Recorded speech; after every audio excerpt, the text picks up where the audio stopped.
وَإِلَىٰ عَادٍ أَخَاهُمْ هُودًا قَالَ يَا قَوْمِ اعْبُدُوا اللَّهَ مَا لَكُم مِّنْ إِلَٰهٍ غَيْرُهُ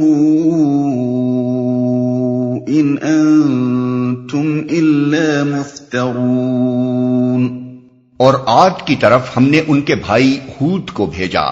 اس نے کہا، اے برادران قوم، اللہ کی بندگی کرو، تمہارا کوئی خدا اس کے سوا نہیں ہے، تم نے محض جھوٹ گھڑ رکھے ہیں۔ یعنی وہ تمام دوسرے معبود جن کی تم بندگی و پرستش کر رہے ہو، حقیقت میں کسی قسم کی بھی خدائی صفات اور طاقتیں نہیں رکھتے۔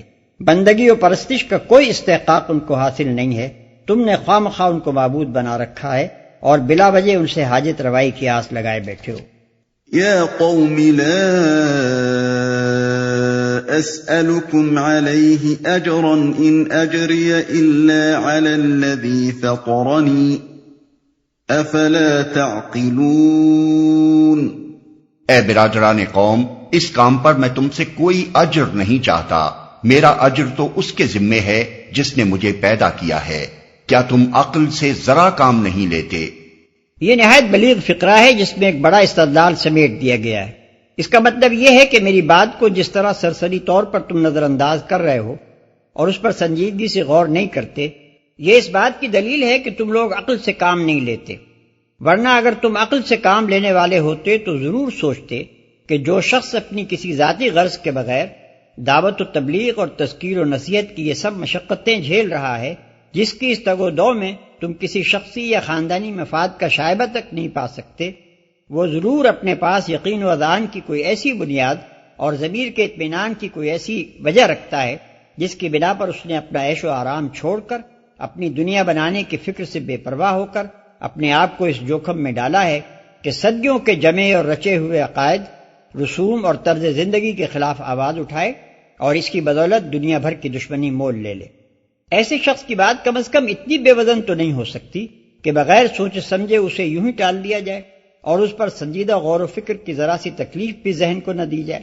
وَيَا قَوْمِ اسْتَغْفِرُوا رَبَّكُمْ ثُمَّ تُوبُوا إِلَيْهِ يُرْسِلِ السَّمَاءَ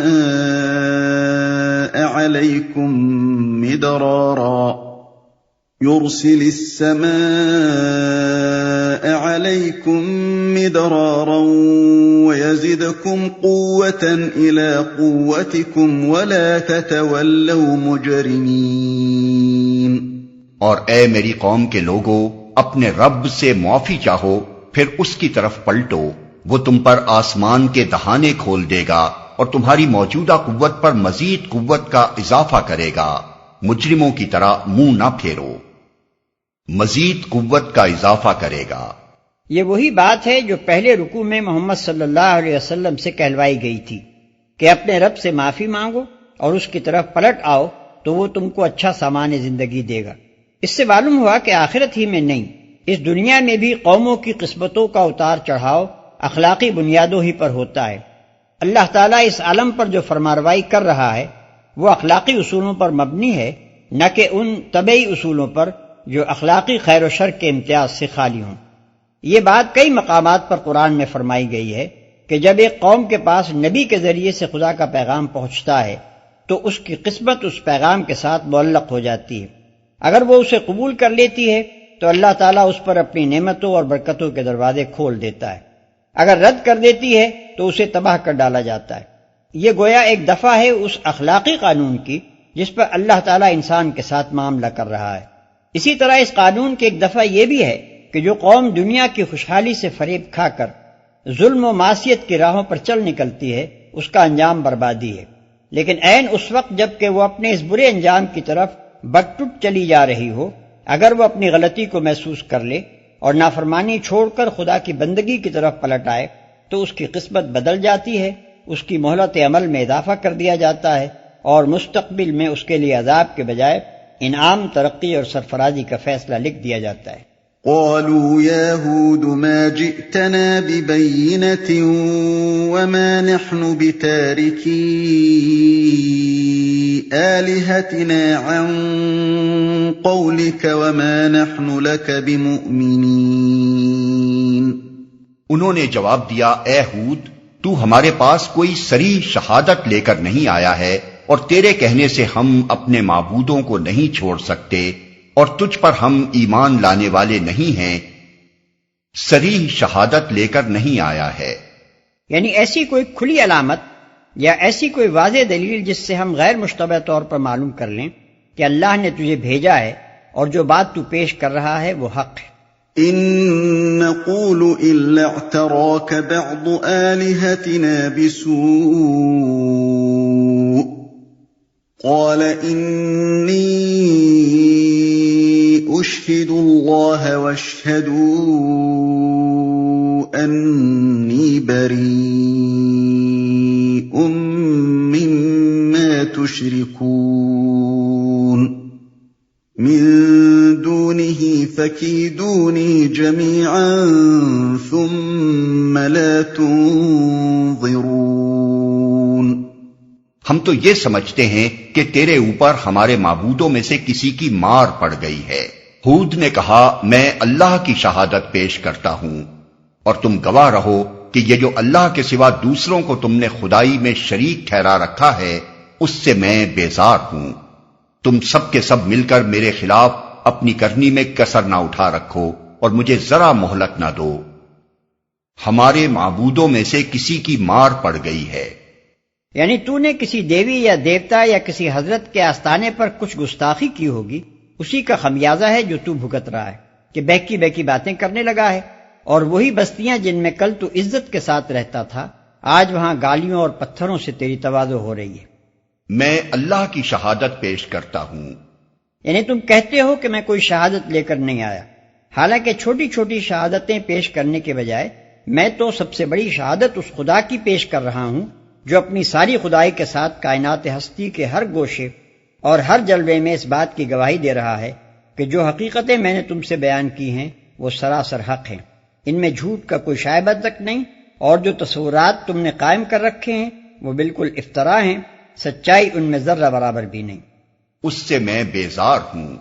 یہ ان کی اس بات کا جواب ہے کہ تیرے کہنے سے ہم اپنے معبودوں کو چھوڑنے پر تیار نہیں ہیں۔ فرمایا میرا بھی یہ فیصلہ سن رکھو کہ تمہارے ان معبودوں سے میں قطعی بیزار ہوں، مجھے ذرا مہلت نہ دو۔ یہ ان کے اس فقرے کا جواب ہے کہ ہمارے معبودوں کی تجھ پر مار پڑی ہے۔ تقابل کے لیے ملاحظہ ہو یونس آیت 71۔ إني توكلت على الله ربي وربكم ما من دابة إلا هو آخذ بناصيتها إن ربي على صراط مستقيم۔ میرا بھروسہ اللہ پر ہے جو میرا رب بھی ہے اور تمہارا رب بھی، کوئی جاندار ایسا نہیں جس کی چوٹی اس کے ہاتھ میں نہ ہو، بے شک میرا رب سیدھی راہ پر ہے۔ یعنی وہ جو کچھ کرتا ہے صحیح کرتا ہے، اس کا ہر کام سیدھا ہے، اس کے ہاں اندھیر نگری نہیں ہے، بلکہ وہ سراسر حق اور عدل کے ساتھ خدائی کر رہا ہے۔ یہ کسی طرح ممکن نہیں ہے کہ تم گمراہ و بدکار ہو اور پھر فلاح پاؤ، اور میں راست باز و نیکوکار ہوں اور پھر ٹوٹے بے رہوں۔ فَإِن تَوَلَّوْا فَقَدْ أَبْلَغْتُكُم مَّا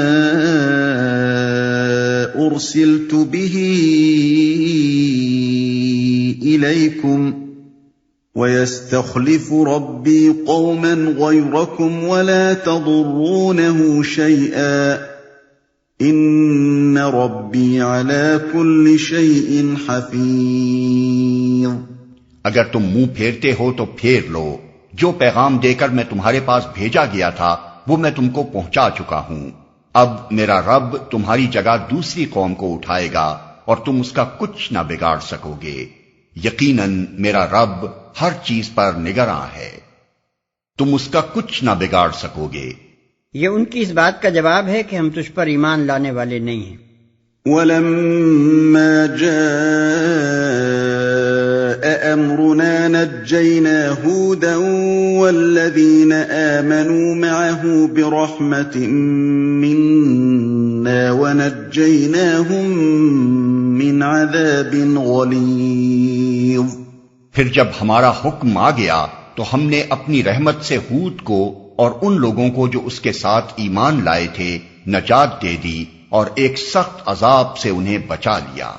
وَتِلْكَ عَادٌ جَحَدُوا بِآيَاتِ رَبِّهِمْ وَعَصَوْا رُسُلَهُ وَاتَّبَعُوا أَمْرَ كُلِّ جَبَّارٍ عَنِيدٍ۔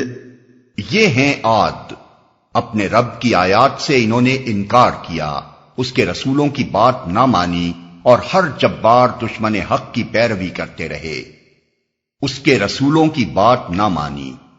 اگرچہ ان کے پاس ایک ہی رسول آیا تھا، مگر جس چیز کی طرف اس نے دعوت دی تھی وہ وہی ایک دعوت تھی جو ہمیشہ ہر زمانے اور ہر قوم میں خدا کے رسول پیش کرتے رہے ہیں، اسی لیے ایک رسول کی بات نہ ماننے کو سارے رسولوں کی نافرمانی قرار دیا گیا۔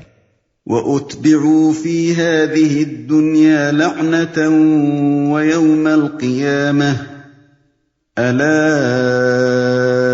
إِنَّ عَادًا كَفَرُوا رَبَّهُمْ أَلَا بُعْدًا لِعَادٍ قَوْمِ هُودٍ۔